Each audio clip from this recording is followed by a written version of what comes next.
أرس زينو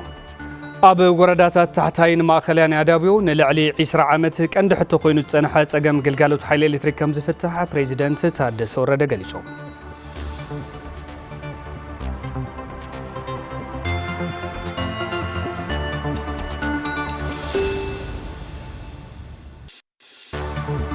حزين نقبرو زلنا من كسقاس مغت حزب تግራይ حدقان خيبصحو صقماتن مترافيلوم كنتيبا كتما مغله دكتور ردا برهام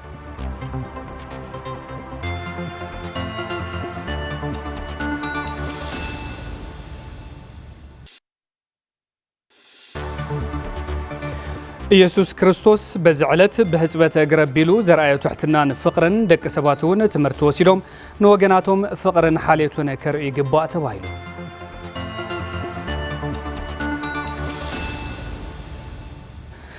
سلام ጥዕና ሃበልና ዝኸበርኩም ተኸታተልቲ ቴሌቪዥን ትግራይ ንሰዓት ዝሓዝናዮም ዕለታዊ ዜናታት ሒዝና ቀሪብና ኣለና ዜናታት ሰዓት ብምራሕ ኣነ ተኽልቲ ክፍለ بملكة قانقوا لمتاع حقوس مسمى الأسومية ستوديو تلفزيون تقرأ بمخان حبرناكم متصانحت كنجبرينا كسام وداتهم سنة صانحكم كتكاتلو مع عدمنايو ناب فلا مازين أنا نسجر بريزيدنت جزاو من محدار تقرأ تادس ورده ميازي حدا كل تشحن 18 عام تمرت نتوكلتي ورداتات الشرارو تحت أديابون مع خلا أديابون أبيت صحفتهم تقبلوا مزراريبهم توم توكلتي نلعلي 10 عامت الزلغة أجا من أستابي حيل إلكتريك أبي كتما شرارو متكال زاجيد من لاش زيارة خباب بمخانو أبت خباب زلو ناي مانيفاكتشرينج يخونو أجرو بروسيسينج إندستري تسرحتي كبيد محلخا خوين كم زلو أب زغربو ترعان قليسوم بتوسخي مبرهاتي بفرقه كم زخونه زحبرو زوم لوخان اتخبابي برتوع مغزلو مستمخانو قلقالوت حيل الكتريك بصفحات كم زاد اللي قاليصوم بريزيدنت جزاو من محدار تግራይ تادس ورده ازين نوح وان صنح صقم كم زفتحون حبيرهم لهم بريزيدنت تادس ورده تخبابي قدم كبل باكال كيدوم كم زتعزبو زغلصون تخنو حزبي كتما شرارو بحفش ادما حزبي تحت يديابون ماخلا يديابون كوم دما ابت خبابي موالن نوايوم بمفساس ابي انفستمنت توافرو سبهافتي صقم حيل الكتريك مخنيات كخون كم زيبلو حبيرهم وانا سرح مكايدي حيل الكتريك ኢትዮጵያ ريجن السمين ايت روبيل بوغنوم نصقم بغزاونتن بزلاق نمفتح زكالهم كلن مغبار كم زسرحو غليصوم كبل بيت صحفت بريزيدنت صبصيبو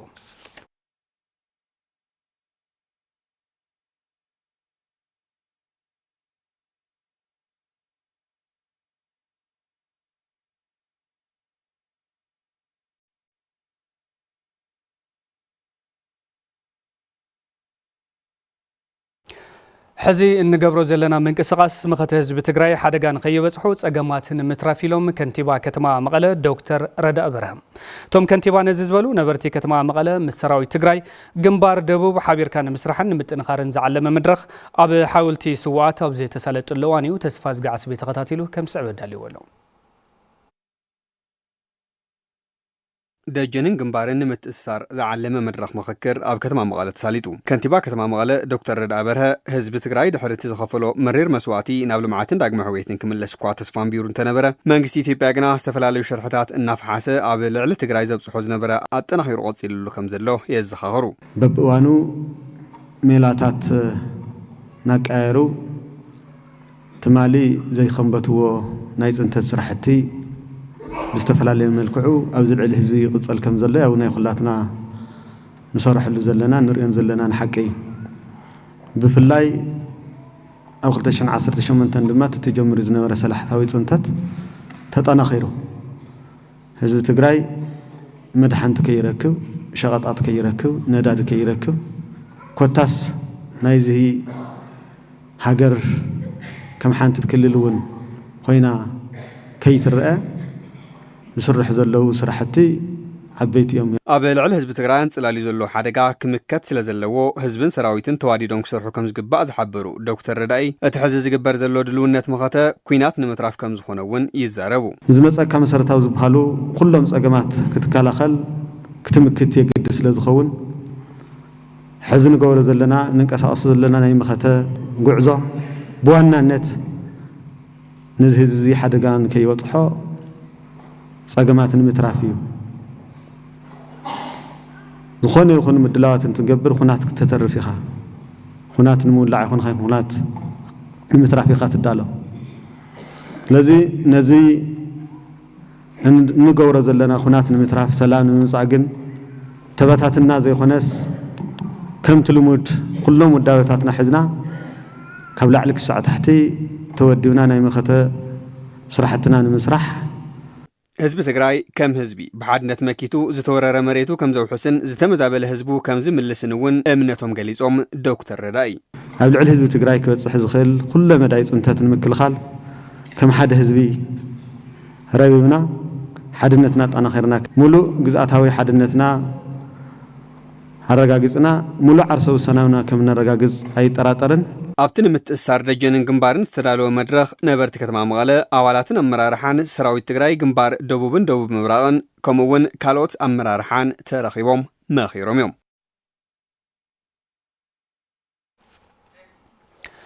ናስታት 200 ብሉጻት መምሃራንን ኣመራርሓ ትምህርትን ሽልማት ከም ዝወሃብ ቢሮ ትምህርቲ ትግራይ ኣፍሊጡ እዚ ሽልማት ኣብ ዝሓለፈ ዓመት ናይ ዝተገብረ ሽልማት መቐጸልታ ምኻውንን እውን ተገሊጹ ዘሎ ሸዊት ሙላለም ተወሳኺ ኣለዋ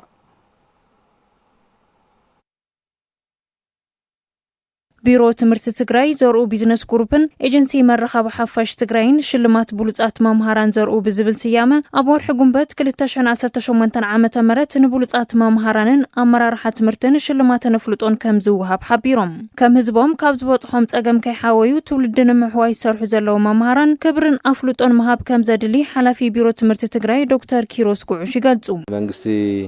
ፌደራል ንትግራይ ክልእኾ ዝግብኦ በጀት ብዘይ ምልኣኹ ካብ ጥቅምት ጀሚሮ ከቢድ ጸገም የም ሓሊፎም ኣፍቲ እዋን ኩናት ኣፍቲ እዋን ዕጽዋን ክባን ከም ህዝቦም ብዙሕ መከራ ረኺቦም እዮም ከይሓወይ እንዳሃለው ግን ተምሃሮኦም ከሕዊ ናብ ቤት ትምህርቲ እዮም ተሚሞም ኣብ ቤት ትምህርቲ እንዳምሃሩ እንዳሃለው ነቲ ዘምህርዎ ዘለው ትምህርቲ ዝሰርሕዎ ዘለው ስራሕ እውን መሃያ ምኽፋል የተኻለን በብግዚኡ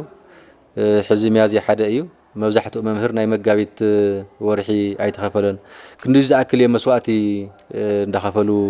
ዘምህሩ ዘለው ካብ ዝሓለፈ ዓመት ዝቐጸለ ዝሽልማት ኣብዚ ዓመት እውን ናስታት 200 ብሉጻት መምሃራንን ኣመራርሓ ትምህርትን ከም ዝሽለሙ ዶክተር ጉዑሽ ይሕብሩ ካብ ኩሉ ወረዳታት ትግራይ 93 መምህራን ኣለው ካብ ግሊ ድማ 2 መምህራን ኣለው ብድምር 95 መምህራን እዮም ዝሽለሙ ኣመራርሓ ትምህርቲ እውን ክካብ ወረድኡ ከምኡ ሓደ ይወጹ ካብ ናይ ግሊ ወይ ዘይመንግስታዊ ትካላት ትምህርቲ ድማ ከምኡ 2 ኣመራርሓ ቤት ትምህርቲ ይመጹ ኣብኡ ብዝተፈላለየ መንገዲ ተኣሽሙ ዝበለ ርእሰ ትምህርቲ ሃልዩ ያው ቁጽሪ ዳሕራይ ይፋ ንገሩ ይኸው ኣምባሳደር ትምህርቲ ትግራይ ወናኒ ዘርኡ ቢዝነስ ግሩፕ ኣይተ ዘርኡ ገብረ ሊባኖስ መምሃራን ትግራይ ኣብ ጸገም ኮይኖም ትውልድን ምህናት ዝገብርዎ ንዘለዉ ጻዕሪ ኣፍልጦን ሽልማትን ምሃብ ኣገዳስ ምዃኑን እዚ ሽልማት በብዓመቱ ከም ዝቐጽልን ይረድኡ ሙሉእ ድጋፍ ገርና ደሞ ለህዝብና ለመምሃርና ላብልሐሸ ሞራል ኮይኖም ናይ እውቀት ምርምር ናይ ፍልጠት ማእኸል ዝኾነት ዓድል ክነብጽሓ ስለዚህ ናይ ኩልና አስተዋጽኦ የድል እሞ ኩልና ውዚ ኢድ ካይልና ለመምሃርና ነስታውስ መምሃርና ነባራትዕ ንሕና ውን ቀጻል ብንኽእሎ ናይ መምህርና ቀጻል ግዜ ላብዝሐሸ ጀሚርና ኣለና ሕዝም ቀጸልቲ ናዕበና ይኽን ከዲና ምክትል ኣካይድ ስራሕ ኤጀንሲ መረኻብ ሓፋሽ ትግራይ ጋዜጠኛ ኣፈወርቅ ገብረ ህይወት ባህጊ ትግራይ ዝገሃድ ብመምህር ብምዃኑ ኤጀንሲ መረኻብ ሓፋሽ ትግራይ ድማ እዚ ሽልማት ኣብ ሬድዮ ቴሌቪዥንን ማሕበራዊ ሚድያን እኹል ሽፋን ንምሃብ ከም ዝተዳለወ ይሕብሩ ምልእቲ ትግራይ ናይ ምዃን ሕቶ ግሁድ ዝገብሩ ብልጽግቲ ምዕረግቲ ትግራይ ዝፈጥሩውን መምህራን እዮም ንሳቶም ዘፍርይዎም ተማሃሮ ማለት ስለዚ ኣብ መምህራን ዝግበሩ ኩሉ ዓይነት ኢንቨስትመንት ብመንጸር ትግራይ ክረአ ከሎ ብትግራይ ዓይኒ ዝግበር ኢንቨስትመንት ምዃኑ ኣብ ግምት ኣትዩ ኣብዚ ዓመት እዚ እውን ተንብሉጻት ዝበሃሉ መምህራን ናብ ቅድሚት ክመጹ ብኩሎም ናይ ሚድያ ፕላትፎርምታት ናብ ማሕበራዊ ሚድያ ብሬድዮ ብቴሌቪዥን ብዕቱብ ክንሰርሐሉ ኢና እቲ ኸይዲ መረጻ ናይ መምህራን ከይዲ ሽልማት ናይ መምህራን እውን ኣብቲ ማሕበረሰብ ተበጻሒ ክኸውን ግልጽ ክኸውን ኩሉት ማሕበረሰብን በዚ ደረጃ እዚ ፍልጦ ክህልዎ ዝወሃበ ፍልጦ እውን ንመን ምዃኑ ብዘርኢ መገዲ መምህራን እውን ክበራትዑ ተሓሳቢ ዝገበረ እኹል ሽፋን ንምሃብ እውን ያው ከም ኣካል ናይዚ በዚ ደረጃ እዚ ዝካየድ ዘሎ ስርዓት ሽልማት ከም ሰብ ዋና እውን ኮይና ልኡኽና ክንፍጽም ድልዋቲና ምስ ብዙሓት ጸገማቶም ወለዶ ንምህና ዝሰርሑ ዘለዉ መምህራን ኩሉ ከተባብዖምን ክሕግዞምን ድማ ጻውዒት ቀሪቡ ኢየሱስ ክርስቶስ በዝዕለት ብሕጽበተ እግረ ቢሉ ዘርአዮ ትሕትናን ፍቕርን ደቂ ሰባት እውን ትምህርቲ ወሲዶም ንወገናቶም ፍቕርን ሓልየቱን ከርእዩ ይግባእ ተባሂሉ እዚ ዝተባሃለ ሎሚ ኣብ ደብረ ሰላም ካቴድራል ቅዱስ ሚካኤል ቤተ ክርስቲያን መቐለ ጾም ጸሎት ስግዳንን ስነ ስርዓት ሕጽበተ እግርን ኣብ ዝተሰለጠለ እዋን እዩ ፍጻጼን ገብረ ኣበዝጊ ከም ዝስዕብ ሰናዲኡ ኣሎ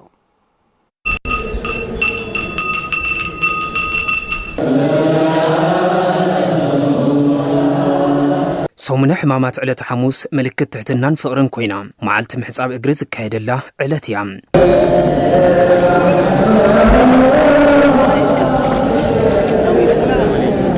ዕለት ሐሙስ ኩሉ ዝከኣሎ መድኃኒት ዓለም ኢየሱስ ክርስቶስ ፍቕርን ትሕትኑ እንምርኣይ እንደቀ መዛሙርቱ ሐዋርያታት ብፍጹም ፍቕሩ እግሮም ዝሓጸበላ ዕለት ምዃናን በዝውን በኣመንቲ ክርስትና ኩሉ ግዜ በብዓመቱ ትኽበር ዕለት እያ ክብሉ ኣብ ደብረ ሰላም ካቴድራል ቤተ ክርስቲያን ቅዱስ ሚካኤል መቐለ ኣገልጋሊ መልአከ ምህረት ኣባ ዮሴፍ ተኽላይ የረድኡ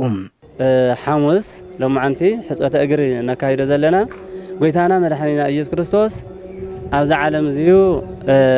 3 ዓመትን 3 ወርሕን ነተመላለሰ እንዳምህረ 40 መዓልትን 40 ለይትን ኣብ ገዳመ ቆሮንቶስ ጥይሙ ምስ መጸ ናብ መስቀል ክበጽሕ ተሰቂሉ ክመውት ስርዓት ናይ ትሕትና ስርዓት እግሪ ሓጽዩ ብደንቢ ንሐዋርያት ደቀ መዛሙርቱ እግሮም ሓጽዩዎም ያው ኣብ ዮሐንስ ወንጌል ምዕራፍ 13 ሙሉእ ዝተነበልና ስዩ ስለዚ ናይ ትሕትና መዓልቲ ኢሎም ማዓንቲ ናይ ትሕትና መዓልቲ ትሕትና ንሕና በትሕትና ክንገብር ከም ዘለና ትሕትና ርኢና እሱ ኣምላኽ እንዳሃለወ ፍጹም ኣምላኽ ፍጹም ሰብ ኮይኑ እንዳሃለወ ነገር ግን ታይ ገይሩ ትሕትና ገይሩ ትሕት ኢሉ ነቶም ደቀ መዛሙርቱ ነቶም ዝንእስዎ ንዕኦም ሓጽይዎም ኢየሱስ ክርስቶስ ኣብ ሰሙነ ሕማማት ዓርብ ክስቀል ኣብ ድርኡ ዕለት ሐሙስ እንደቀ መዛሙርቱ ዘርአዮ ፍጹም ትሕትናን ፍቕርን ደቂ ሰባት እውን ካብዚ ትምህርቲ ወሲዶም ንወገናቶም ፍቕርን ትሕትናን ከርእዩ ከም ዝግባእ እውን እቶም መራሒ ሃይማኖት ይገልጹ ኣብዚ ንሕና ደሞ ክንገብሮ ዘለና ኩልና ዝዓበየ ዝነኣሰ ትሕትና ክሕዝ ብትሕትና እቲ ስርዓት እዚ እንዳፈጸመ ንኹሉ ክከባበር ከም ዘለዎ ትሕትና ሒዙ ክነብር ንኹሉ ኣርኢና ኣሎ በዘርእየና መስላ ድማ ብግብሪ ክንመስሎ ይግባአና ኣብ ደብረ ሰላም ካቴድራል ቅዱስ ሚካኤል ቤተ ክርስቲያን መቐለ ጾም ጸሎትን ስግዳንን ከካይዱ ዝረኸብናዮም ኣመንቲ ኦርቶዶክስ ተዋህዶ መድኃኒት ዓለም ኢየሱስ ክርስቶስ ኣብ ሰሙነ ሕማማት ብፍላይ ድማ በዚ ዕለት ዘርአዮ ፍቕርን ትሕትናን ተማሂርና ሕዚ ኣብ ትግራይ ምስ ተመዛበልቲ ወገናትናን ካልኦትን ተታሒዞም ዘለው ጸገማት ክፍትሑ ምትሕጋዝን ሓልዮትን ክነዛይድ ይግባእ ኢሎም ኣብ ዓመት ሓደ ግዜ በዓል እዚ ይኽበር እና ትእግሪ ምሕጻብ ድማ ርኢኻይኻ በቂስቲ ኣጋርና ዓበይቲ ኮይና መናእሰይ ኣብ ቅዳሴ ስርዓት ቅዳሴ እውን ይፍጸም ማለት እዩ ሎማዓንቲ መጀመርያ እንኳዕ ኣጻሕኩም ክለክ ይደልን ኩሉ ናይ ህዝበ ክርስቲያን ብሙሉእ መላእ ዓለም ዘሎ ብፍላይ ድማ ኣብ መላእ ህዝበ ክርስቲያን ኣብ ትግራይ ዘሎ ኩሉ እንኳዕ ኣጻሕኩም ክለኩም ይደሊ ጎይታና መድኃኒትና ኢየሱስ ክርስቶስ ባዕሉ ንኣህዋርያቱ ኩሎም ደም 12 ተኸፎ ቢሉ ኣጋሮም እናሓጸበ ፍቕርና ትሕትና ዘርእየሉ ዕለት እዩ ሃይማኖትና ንመሃረሉ ዝዓብይ ልበሃል ነገር ተሓጋጊዝኻ ብፍቕሪ ምንባር ምትሕግጋዝ ትምሕጋዝ ልማድና እዩ ነበረ እዩ እና ምናልባት ሕዚ ልጭክን ሰብ ድማ ልሎ ኣይመስለኒ ኣብ ፀበብ ኣለና ኣብ ዓፀብ ኣለና ኣብ ሕማቕ ኩነታት ኣለናና ስለዚ ካብኡ ንመሃረ ነገር እዩ እርስ በርስና ፍቕሪ ንዞም ዘለው ተመዛበልትና ክኾን ይኽእል እዩ ንዝተፀገሙ ወገናት ክኾን ይኽእል እዩ ካብ ዓዶም ተመዛቢሎም ኣለው ንኣቶም መንፈሳዊ ተኸድና ብጸሎት ካብ ብስጋዊ ውነይ ብስጋዊ ዓንትና ተኸድና ውነይ ብምትሕግጋዝ ዘለና ኣውደ ዓመት ተሓጋጊዝና ክንወፅኦም ኣብቲ ስነ ስርዓት ህጽበተ እግሪ ሊቀ ጳጳሳት መንበረ ሰላማ ኦርቶዶክስ ተዋህዶ ቤተ ክርስቲያን ትግራይ መምህራንን ካህናትን ነገረ መለኮት ተረኺቦም ንምእመናን ህጽበተ እግሪ ኣካይዶም እዮም ኣሰር ናይቲ ንደቀ መዛሙርቱን ትሕትናን ስርዓትን ዘምሃረ ኢየሱስ ክርስቶስ ብምስዓብ ደቂ ሰባት ፍቕርን ሓልየቱን ክንልግስ ይግባእ ኢሎም መራሕቲ ሃይማኖት ርእሰ ኣድባራት ወገዳማት ኣኽሱም ጽዮን እዚ ዝተገለጸ ኣብ ርእሰ ኣድባራት ወገዳማት ኣኽሱም ጽዮን ስነ ስርዓት ሕጽበተ እግሪ ኣብ ዝተኻየደሉ ስነ ስርዓት እዩ ንጸብጻብ ፍስሐ መዝገበ ክብረ መስቀል ኪሮስ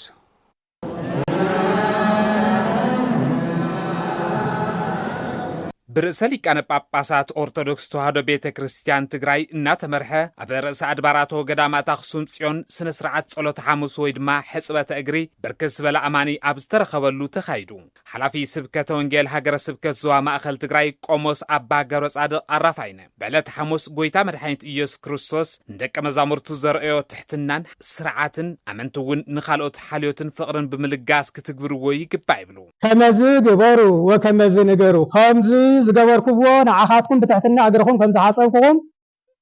ከምኡ ግበሩ ኢኹም ከምኡ ገይርኩም እዚ ኣርኣያ እዚ ሂበኩም እኒኹ ከምኡ ግበሩ ኢሉ ስለዚ ሕዚ ናይ ጎይታና ናይ መድሓኒና ናይ ኢየሱስ ክርስቶስ ኣርኣያ ተኸቲሎም ሊቃነ ጳጳሳት ይሓፁ ቆመሳት ይሓፁ ዓበይቲ ናይ ቤተክርስትያን ሓለፍቲ ሊቀ መናብርቲ ዝኾኑ ይሓፁ ስለዚ እዚ ስርዓት ናይ ኣቦና ናይ ትሕትና ስለ ዘርአ ኩላቶም ዓበይቲ ኢና እንተውሉ በዚ ዕለት እዚ ንዝነኣሰ ንዝዓበየ ንካህን ይኹን ንምእመን ይኹን ይሓፁታ ወለድና ሊቃነ ጳጳሳት ማለት እዩ ኣብቲ ሊቃነ ጳጳሳት ካህናትን መምህራንን ዓበይቲ ዓድን ነንባዕሎም እግሮም ዝተሓፃፀቡ እንትኾኑ እዚ ድማ ብጎይታ ኢየሱስ ክርስቶስ ዝተረኣየ ትሕትና ተምሳሌት ንምዃን ከም ዝኾነ ቆሞስ ኣባ ገብረ ጻድቕ የብርሁ ሐሙስ ሰዓት 1 ምሸት ናይ ኣርዲቱ ናይ ሃዋርያት እግሪ ሓፂቡ እዩ ሓደ ዝንት ድብል ተለና خلاي بخلت ساعات حاموس ناي مشت سرعة قربان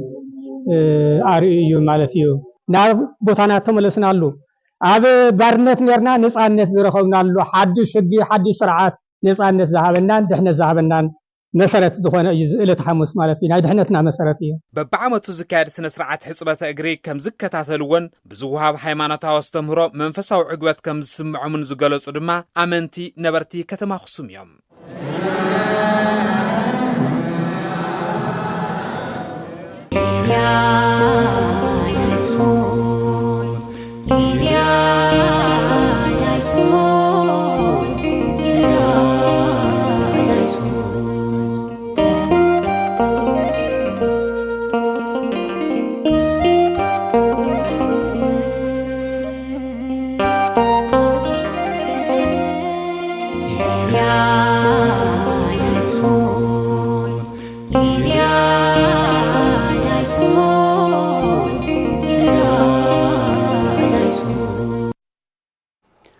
قدوس بعال هافتي آيت كبروم دستا نحد 410 سدرا سوات صعدا أنبان كتما فروينن لعلي 3 مليون برن موعل بعال تنسى حجز زبر كيتهم سدرا سوات بوجنهم نستجبر لهم حجز بممسجن كالو سبعة دما نسدرا سوات دقفهم كتنا خروج أو عم جبرز جبر قدام توسخلو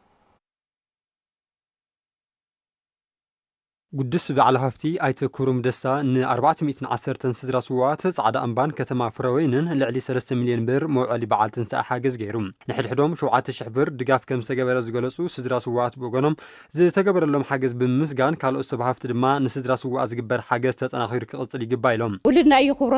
كوروم دستا ردس ولدنا أيو زي قال تولد قل أحسن قل أيو كأول عوي كأول نسو محستو خام إلهم كريم تلخ سمع تلخ مستلخ بطعم حزينو ولد لتم عرختيس كحزني خوخي ولا ميلو سلسع عامتنا تحقسنا هذا لودي عد ميت عنا هوكا رقصكا يدلدل يرقصكا وجينا حواتي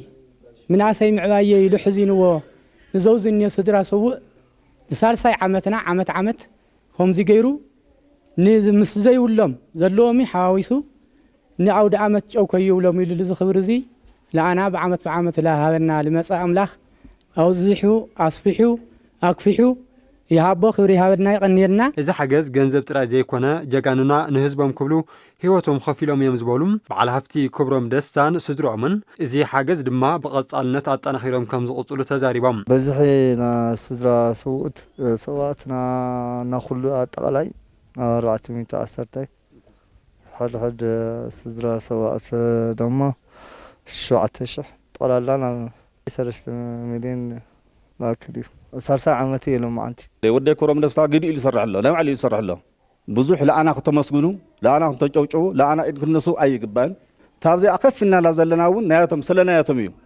بزوح صدرا سواتون ودي ميتو قالي ميتو سو اي ميتو قبالي كان صبغ له ودناون ببعامتو لا وسخي لقاص علي مرنا لهبي لخارج ورا يخل لي على هفتي ايتو كبرم دستا كاب 2016 عام مرت جميرو نسدرا سوات تراي لعلي 9 مليون بر حاجز كم زغبرو دمام اتحبابري تحاجز ممهر كبرم ابرها حبيرم اب 2016 ناي مجمره للعل 400 انا مجمره فاسيغا استات لعل 2.8 مليون حاجز تغيري دحري دما عامي 2017 عام مرت دما ابع الفاسيغاون كومو بعلاتهم مالتي كاوزوا معراب تفنقيلهم زموصو تفنقلو اسع عكاري زركو دما للعل 600 مرحت سدرا دما لعلي حدنا 6 مليون كنتيبا كتما فرويني ايت اصبح غرماي بوغنوم ن 410 زراسوات لعلي 3 مليون بر دغاف كم سغبر بمغلاص ابا صقم زركاب حبرتسب نمحجاز دمم قالو سبا هفتي اسر زوم بعل هفتي كسعبو يغبايلهم قصال خعا كابزين عقب كال فابريكا سريح كابز عدي سراح سؤنات تناوينا غلغليهم دق تسوون كوني خليهم دق تسوون تخونو ابا خامصيوم سراح سريحهم ولدنا سالا مسوات زخفلوا فابريكا تتقيلهم كمسغنو زخلنا المع سراحت حزكا تمصيخا نحنا ون كم محدار او كلتي وردا مصيخا لمعتاو سراحت مسرح كمتخل بزغاطامي دغي مخراغ صلكا يفوتو سماعات تግራይ ላላውነትን ክብረ ህዝቦምን ከባር መስዋዕት ከፊሎም የምዝወል ድማ ሓላፊ ቢሮ ጉዳይ መናእሰይ ትግራይ አይተ ሓይስ ባጋደስ ሰናይ ተግባር እዚ በዓል ሃፍቲ ብምስጋን ሕድሕድ ትግራዋይ ናይቶም ጀጋኑና ስድራ ናይ ምሕብሓብን ምድጋፍን ሓላፍነት አለው ኢሎም حبرت وانجلاويان أبيات كريستيان تجراي بعلتن ساي مخنيات بمقبار بالعلي حدا نتوشمونت مليون بروتاي كاب معرب تجراي تمزابيلهم أب كتما مغلة أب معقوب تمزابيل تنزر كبوجنات حاجز كم استوهب تفليت له أو باس جاودمه كم سعوك تاربع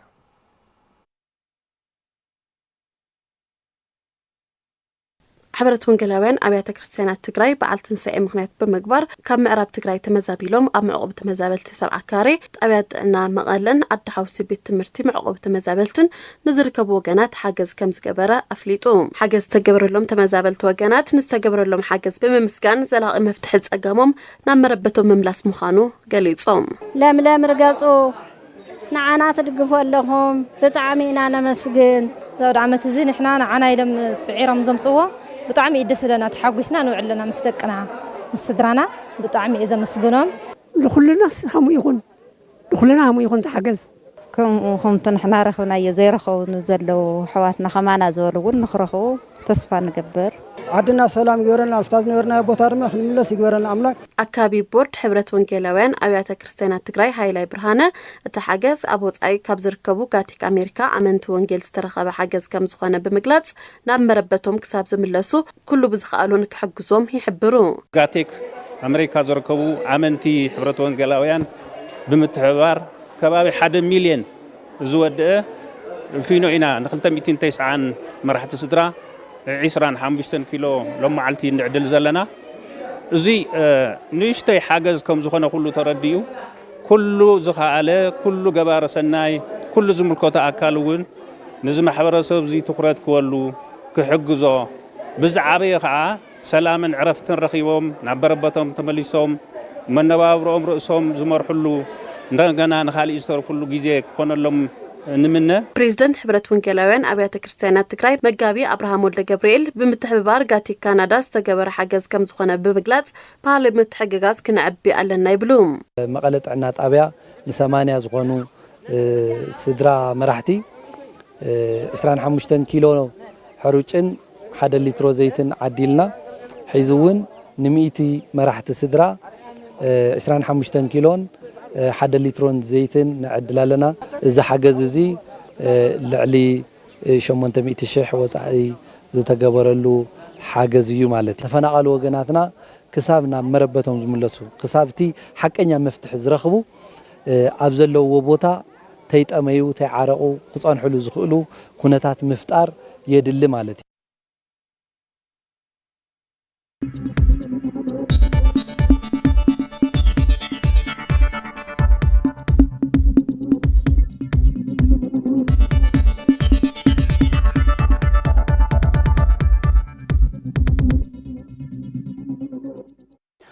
حزدما بتنتانا ناب نريو تصبصاوينا كنسجر حزب إيران نهاجرهم بحزبه وحيلن صنعاتن زغبرو زلو قالسي بمرخب تحفاشن تنتنتي بوليتيكان مزرارو خوينو قصيل يزلو እዚ ዛዕባ ጸጋይ መኮነን በትንታነ ዳሲስ ወሎ ተከታተልና እንመለስ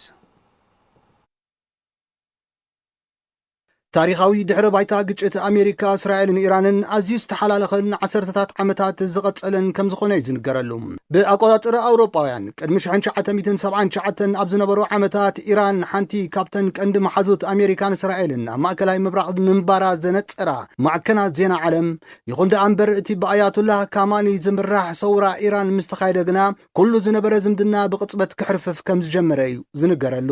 ብፍላይ ድማ إيران ጽልዋ ኣብ ማእከላይ ምብራቅ ንምስፋሕን ኣንጻር እስራኤል ንተካይዶም ቃልስን ምዕዋትን ዓሊማ ዝተፈላለዩ ጉጅለታት ክድግፍ ምጀመረትን ኣብቲ ዞባ ወናኒት ኣጽዋር ኒክለር ክትከውን ምስ ሃቀነትን ካብ ሃገራት ኣሜሪካን እስራኤልን ሰፍ ዘይብል ተደጋጋሚ እገዳታት ክዘንባ ጀሚሩ እቲ ኣብ ለካቲት 2026 ኣቆጻጽራ ኣውሮጳ ዝተባረዐ ሓያል ወጥሪ ኣሜሪካ እስራኤልን ኢራንን ድማ ነቲ ንነዊሕ ዓመታት ጸንሐ ናይ ጽላሎት ውግእ ናብ ቀጥታዊ ዓቢ ግርጭት ዘሰሃገረ ፍጻሜ ምዃኑ እዩ ተንተንቲ ዘገንዝቡ እቲ ግጭት ናብ ዝለዓለ ጥርዙ ዝደየበ ኢራን ናይ ኒክለር ኣጽዋርን ምስራሕ ዘኽእላ መጠነ ዩራንየም ኣብፂሓ ዝብል ጸብጻብ ምስ ወፀን እስራኤል ድማ ንህልውናይ ቀይሕ መስመሪ ብምባል ኣብ ውሽጢ ኢራን ዝርከቡ ስትራቴጂካዊ ትካላት ደብዳብ ምስ ኣካየደትን እዩ ኢራን ብኣማይ ዝቁፀሩ ዝተረቐቑ ድሮናትን ፕላስቲክ ሚሳይላትን ብቐጥታ ናብ መሬት እስራኤል ብምትኳስ ድማ ግብረ መልሲ ሂባ ኣሜሪካ ንድሕንነት እስራኤል ንምሕላው ኣብቲ ዞባ ዘለዋ መደብራት ሓይሊ ኣየርን መራኸቢ ውግእን ተጠቂማ ነቶም ሚሳኢላት ንምምካን ቀጥታዊ ተሳታፊት ኮይና እዚ ድማ ኣብ መንጎ ቴሄራንን ዋሽንግተንን ዘሎ ወጥሪ ናብ ዝበኣሰ ደረጃ ከም ዘዕረጎ እዩ ዝንገር እዚ ኩናት እዚ ኣብ ቀይሕ ባሕርን ወሽመጥ ፋርስን ዘሎ ናይ ንግዲ መስመራት ብምዕፃው ስዒቡ ዓለም ለኻዊ ዋጋ ነዳዲ ብከቢድ ክንህር እንከሎ እቲ ግጭት ናብ ዞባዊ ኩናት ከይቅየር ዓብ ስጋት ፈጢሩ ነይሩ እዩ እንተኾነ ብኣሸማጋልነት ሃገረ ፓኪስታን እቲ ኣብ መንጎ ኣሜሪካ እስራኤልን ኢራንን ዝተበጽሐ ስምዕደው ምባል ተኽሲ ንመላእ ማእከላይ ምብራቅ ካብ ኣፍ ደገ ዓብ ዕንወት ዝመለሰ ተሃዋሲ ስምምዕ ምዃኑ እዩ ዝንገረሉ ካብ ታሪክ ዓሹራ ክሳብ ኣራሽ ዝብል ኣፈ ታሪክን ሓርበኝነትን ኢራን ድማ ቀንዲ መበገሲ ህዝባዊ ዓወታት ምዃኑን እቲ ነዚ ሕዚ ምስ ኣሜሪካን እስራኤልን ዘሎ ወጥርን ምምካት ከመይ ጌራ ሃይማኖታዊ ስምዒታትን ሃገራዊ ኣፈ ታሪክን ትጥቀም ከም ዘላ ዘመላኽት ምዃኑ ተንተንቲ ማእከላይ ምብራቅ ይገልጹ እቲ ሃይማኖታዊ ዓንዲ ምዃኑ ዝንገረሉ ዓሹራ ኣብ ታሪክ ኢራን ኣዝዩ ቦታ ዘለዎ ዝኽሪ ኮይኑ ቀንዲ መልእኽቱ ድማ ኣንጻር ግፍዒ ምቅላስ ምዃኑ ይዝረበሉ ካልእ እቲ ብሃገራዊ ኣፈ ታሪክ ኢራን ዝፍለጥ ኣራሽ ንሓደ ምእንቲ ህዝቡን ሃገሩን ቤዛ ንዝኾነ ተባዕ ቀስተኛ ተቓላሳይ ዝውክል ኮይኑ ተምሳሌቱ ድማ ንሃገራዊ ልዕላውነትን ምክልኻል ዶባትን ዘመላኽት ከም ዝኾነ እዩ ታሪክ ኢራናውያን ዘመላኽት ህዝቢ ኢራን ነዞም ክልተ ሃይማኖታውን ዓለማውን ስምዒታት ብሓባር ዝጥቀመሎም ምኽንያት ድማ ንምድንፋዕ ሃገራዊ ሓድነት ሰባት ብመንፈስ ከይሰዓሩን መስዋዕቲ ድልዋት ክኾኑን ንምድራኽን ነቲ ወተሃደራዊ ግጭት ከም ፖለቲካዊ ውሳነ ጥራዝ ዘይኮነስ ከም ቅዱስን ታሪኻውን ግዴታ ጌርካ ንምቕራብን ዝዓለመ ምዃኑ የመላኽቱ ፕሬዚደንት ኣሜሪካ ዶናልድ ትራምፕ መስመር ባሕሪ ወሽመጥ ሆርሙዝ ኣብ ዝቐመጦ ግዜ ገደብ ብቕፅበት ክኽፈት እንተዘይክኢሉ ኣብ ልዕሊ ሲቢላዊ መሰረተ ልምዓት ኢራን ተራእይን ተሰሚዑን ዘይፈልጥ ደብዳብ ክካየድ ምዃኑ ኣብ ዝተሓነየሉ እዋን ድማ ኢራናውያን ካብ ቆልዓ ክሳብ ኣዴታት ካብ መናእሰይ ክሳብ ሽማግለታት ተኣኻኺቦም ባንዴራን ዘወግዙ ጭርሖታትን ተሓንጊጦም ንኹሉ ሲቢላዊ መሰረተ ልምዓት ኢራን ከም ንህቢ ዓሲሎም ብድሆ ክብሉ ተራእዮም እዚ ፍጻመ እዚ ሓደ ካብቶም ኣዝዮም መሳጥን ማራኽን ህሞታት እቲ ግጭት እዮም ነይሮም ኢራናውያን ኣንጻር እቲ ሓደጋ ንምብዳህ ህዝቢ ኣብ ጎደናታት ወፂኡ ጥራይ ዘይኮነስ ኣብ ከባቢ መደብራት ኤሌክትሪክ መኽዝናት መግብን ማይን ሓለዋ ገይሩ መንእሰያትን ሲቢላዊ ማሕበራትን ድማ ምስ ሓይልታት ጸጥታ ብምትሕባር ንዝኾነ ናይ ውሽጢ ዓላማ ምዝባዕን ምክልኻል ለይትን መዓልትን ኣብ ጎደናታት ሓዲሮም ንሃገርናን ንታሪኽናን ክንከላኸል ድልዋት ኢና ዝብል መልእኽቲ ድማ ንዓለም ብዝግባእ ኣመሓላሊፎም ብዙሓት ናይ ሃገራዊ ሕጊ ክኢላታት እውን ምጥቃዕ ባህላዊ ሓድግታት ገበን ውግእ እዩ ብምባል ንትራምፕ ክነቕፍሉ ዕድል ተፈጠረሎም እቲ ህዝቢ ኢራን ዝገበሮ ምንቅስቓስ ንወተሃደራዊ ሓይሊ ብህዝባዊ ሓይልን ጽንዓትን ከም ዝብዳህ ዝገበረሉ ህሞት እዩ ነይሩ ህዝቢ እንተሓቢሩ ህዝቢ ኣብ መትከሉን ተጸኒዑ ወትሩ ተዓዋቲ ምዃኑ ጽንዓትን መትከልን ህዝቢ ኢራን እኹል መርትዖ ከም ዝኾነ ድማ ተንተንቲ ፖለቲካ እናገለጹ ይርከቡ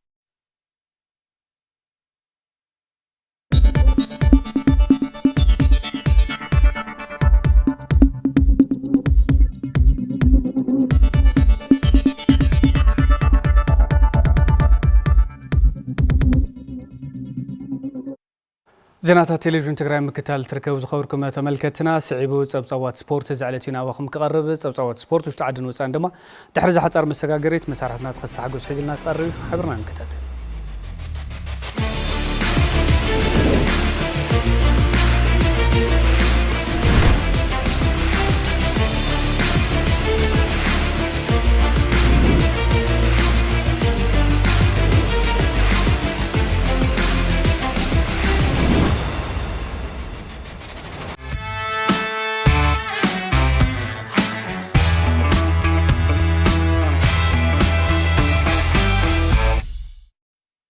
غنلي تخلتي سلامة عنا لنا كم يتعلو كرة تغطتنا صفصا سبورت عتجنا قرينا لنا شامبيونا بشكليتا تجراي زت متحبريتا فلامي حبريتا نايم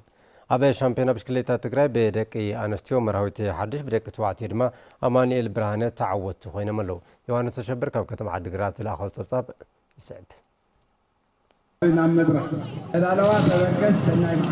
بحبراوي وفري فدريشن بشكليتا تجراين بانك وغاغنين تدالوه ناي كتما ولدر كورسو عمزازم علت ولدر دك أنستيو 6 كيلومتر رحقت أهاديلوم غانتات مسفن ترانسن مقالة 7 اندرتان مسلسته تورادرتي ولقه زورت جميرن مسقداميت علت ولدر تزامادنت زلوه كابتي تمدبه 10 زور مسترفو سلستين أبالات غانتا أماني مالت مراوي تحدش إيرو هابتون مرسعتا شبرن بساعات 35.53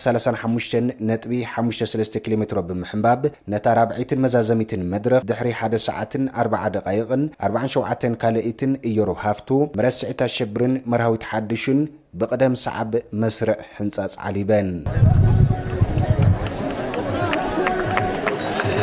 بحفشاو التخيد الشامبيون كورسو دك أنستيو مرهاوي تحدش مرسعتا شبرن بولكه صادقان قبر مدهن كام مسفن كساب سالساي درجة حيزن ناي جنزب شلمات تبركيتولن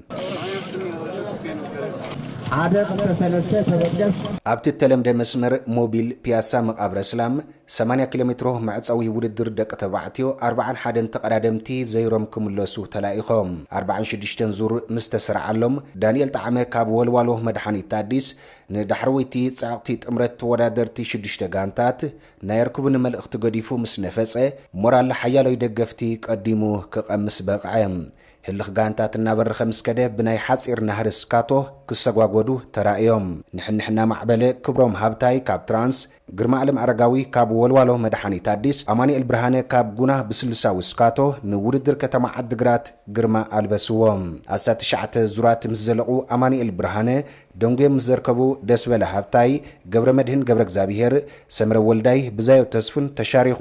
ፍልልያት ፈንዮም بدقيق كرقصن بهتا تملكتي كنطقن معر خوينام بساعة 39.76 زبررت قداميت غجله قبر مدهن قبر እግዚአብሔር ካብ ترانس أماني البرهانه ካብ ጉና بزايا تسفو ካብ مسبو بترتا ካብ قدامي كساب سالساي بقربت مسمر اتيوم الحمد لله يا دغول الحمد لله الحمد لله يا دغول الحمد لله يا دغول الحمد لله يا دغول بدمر شامبيون كورسو ولقت ورادرتي دق تبعتي دما أماني البرهانه قدامي ካብ ጉና بزايا تسفو ካብ مسبو كالاي قبر مدهن قبر እግዚአብሔር ካብ ترانس ሳልሳይ ኮይኖም ናይ ገንዘብ ሽልማት ረኺቦም ኣብ ሻምፒዮን ኮርሶ ደቂ ኣንስትዮ ብጋንታ ብረታ ብረት ኢንጂነሪንግ መስፍን بدك تبعتيو دمر وصيت بغانتا سرحت نقد غنا شامبيون كوينن صواع وسيدن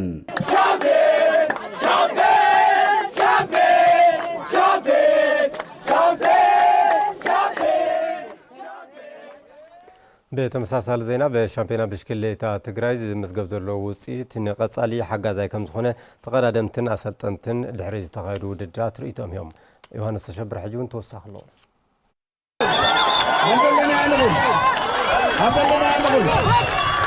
ኣብ ማዕፀዊ ራብዓይ መድረኽ ሻምፒዮን ኮርሶ ተዓወቱ እየሩ ሃፍቱን ገብረ መድህን ገብረ እግዚአብሔርን በቲ ተመዝገበ ውጽኢት ሕጉሳት ከም ዝኾኑ ገሊጾም ዝውድድር ሓሪፍ እዩ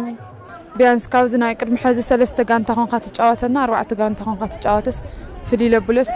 4 ኮይና ብምቕራብና እዩ ያው ደስ ልብል ንሕንሕንእዎ ማለት እዩ ጽቡቕ ኮንካ ተፈኻኺርካ ትጫወት ትኽእል ማለት እዩ ጣዕሚ ሓያል ነይሩ በቃ ማለት ንመጨረሻ ስለ ዝኾነ በቃ ሒዝከን ሓዝካን ይበቃ ነይሩና ያው ብሬክ አውት ፈጠራ ያው ካብዞም ብሬክ አውት ያው ስፕሪንተራት ነይሮም ግን ናይ ዓቕሙ ጉዳይ በቃ ሲዕረለሁ ደስ ይላል ማለት ያው ካውን ክዕወተ ለኻልኹ ናይ ወዲ ጋንታይ ዝሰርሐለ ናቱ ደኻም ከዓ ያው ውጽኢት ተምጽእ የለኹና ደስ ይልኒ እዩ ዘሎ አሰልጠንቲ ዕውታት ተቀዳደምቲ ተኸስተ ጥላሁንን ንጉሰ ገብረሃንስና መወዳእታ ብውህድ ጻዕሪ ተቀዳደምቲ ምስ አሰልጠንትን ትካላትን መቀረት ጻማኡ ዝያዳ ምዃኑ ሓቢሮም እቲ እንቅስቃሴ ከም ትናራና ያለቀነና ሓያል እዩ ምስተና ይደግ ቆልዑ ፊት ጌርካ ናይ ጋንታውን ክትዕቅብ ቁርቦ ጽጊሙልና ቀኒዩ ሓንቲ ቆልዓውን ሳልሳይ ደረጃ ረኺብና ኣለና ምስተና ይውልቂ بجانتاون تعويتنا لنا بتعم دسيلني تحقيسه صالي مالتني عوت جانتان ديز جانتازي ناي نصجي ناي يور جانتا سللغونه خالو تتكات فتره لنا ያው بدم السرح لنا مالتي ابز وددر زي مصينا ورد اب حلخلخ غزي خوينو ور مستنكر لممسرحنا ناي لممدنا واغا እንደገና ያው ሻምፒዮን ስለልኾና ብጣዕሚ ሕጉሳት ኢና ንዓና ንተወዳደርትናን ወረድ ንትካልናን ካ ጽቡቕ መላዓል ሞራል ክኾነና እዩ ዝብል ሓሳብ ኢለለና ኮሚሳር ውድድራት ብሽክለታ ተስፋ ያማረ ኣብ ዝቐነዮ ትዕዝብትን ዳንነትን ዝምርር ምግባራዊ ጉድለት ከም ዘይነበረ ጠቒሱ ኣብ መንጎ ክካተቱ ዝግብኦም ናይ ውድድር ዓይነታት ነይሮምና እዮም ግን ምስትደሎ ናይ ወቕታዊ ኩነታት ናይ ነዳዲ ናይ ካልኦት ነገራት ዘይተኻተቱ ኩሎም ኣብ ከተማ ውሽጢ እዮም ተኻይዶም ነዋሕቲ ዙራትን ሓንቲ ካይድና ኢና በረኻ ክካየድ ነይሩት ፕሮግራማት ግን ምስቲ ናይ ነዳዲ ጉዳያት ለለይ ተኻይደን ግን ከምኡ ኮይኑ እውን ትነዊሕ ዙር እውን ከበቲ ቦታ እዩ እቲ ባዕሉ ከተማውን ሃይ አልቲቲዩድ ስለዝኾነ بولكع تخايدي عبروسن قددم كدقف زرخبنايو منእሰይ ልኡል ብርሃነ መንፈስ ጸላውነት ስፖርት ዕዙዝ ብምዃኑ ቀጻሊ ስፖርታዊ ውድድራት ክስራዕ ተላብዩ ኣውሱስ ነረውን ካብ ወጪኡ ናብ ስፖርት ንኽስሕብ ይገብር ከምኡን ነቲ ከተማ እንቅስቃሴ እውን ጽቡቕ እዩ ካብኡ ነቶም ዓበይቲ ዘለዉ ስፖርተኛታት እውን ዘማውዛሕዙ ዋዳደር ዘለዉ መርኣያ ይኾኑ ኣለዉ ማለት እዩ ሓላፍ ቤት ጽሕፈት ፌደሬሽን ብሽክለታ ትግራይ በርሂ መስፍን እቲ ሻምፒዮን ኣብ ከተማ ዓድግራት ጽቡቕ ህዝባዊ ምንቕናቕ ከም ዝፈጠረ ተዛሪቡ ዘለዉ ናይ ጸጥታ ኣካላት ኩሎም ዝዋላ ክንድላዮም ጸገም ይሃልዎም እዚ መደብ እዚ ናህና መደብ ኢሎም ተቐቢሎም ነቲ ናይ ጸጥታ ካብ ጫፍ ናብ ጫፍ ኩሎም ዘለዉ ወፂኦም ነቲ ዝገብሩና ዘለዉ ሓገዝ ብትክክለኛ ህዝባውነቶም ፖሊስ ናይ ህዝቢ እዩ ህዝባውነቶም እንዳርኣዩ ስለ ዝኾኑ ካብ ላዕላይ ጀሚሩ ካብ ክልል ኮሚሽን ፖሊስ ጀሚሩ ተዋደደ ስራሕቲ ተሰሪሑ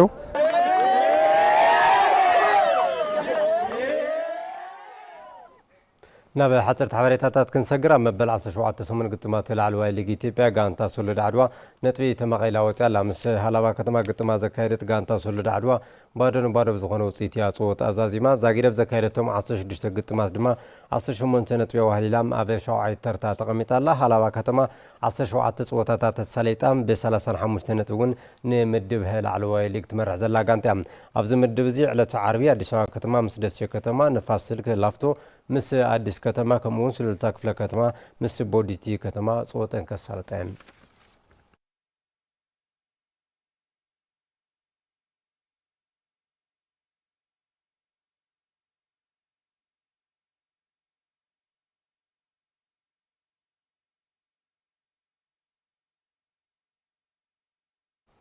صفصا سبورت ساعة بزازي من الناس اللي تسنى مكتالكم أزي مسكين نبت خطمة